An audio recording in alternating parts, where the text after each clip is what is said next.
कृषी उत्पन्न बाजार समिती सेस आणि जीएसटीच्या दुहेरी कर आकारणी विरोधात व्यापाऱ्यांचा आजचा बंद कोल्हापुरात यशस्वी ठरला।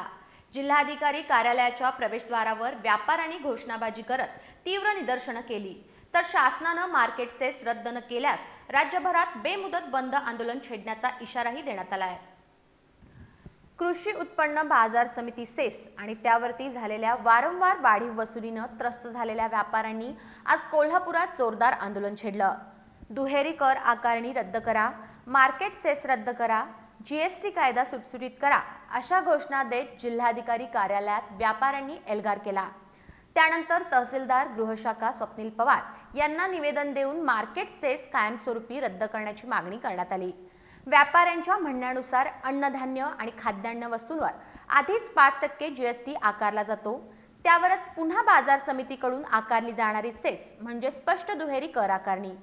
2017 मध्ये सुरू झालेल्या एक देश एक कर या धोरणालाच पूर्णतः विरोधात असल्याचा आरोप व्यापाऱ्यांनी केला।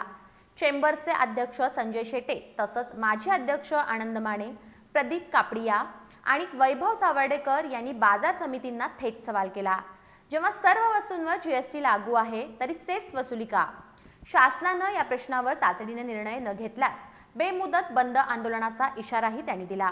त्यानंतर व्यापाऱ्यांनी जिल्हा उपनिबंधक कार्यालयातही निवेदन दिलं आणि बाजार समिती सचिव तानाजी दळवी यांची भेट घेऊन सेस वसुलीबाबत जाब विचारला। दळवी यांनी समिती गठीत करून संचालक मंडळाबरोबर बैठक घेत मार्ग काढण्याचं आश्वासन दिलं। दरम्यान मार्केट सेस विरोधातील या बंदला शहरातील विविध व्यापारी संघटनांनी मोठा पाठिंबा दर्शवला आणि बहुतेक दुकानं दिवसभर बंद राहिली।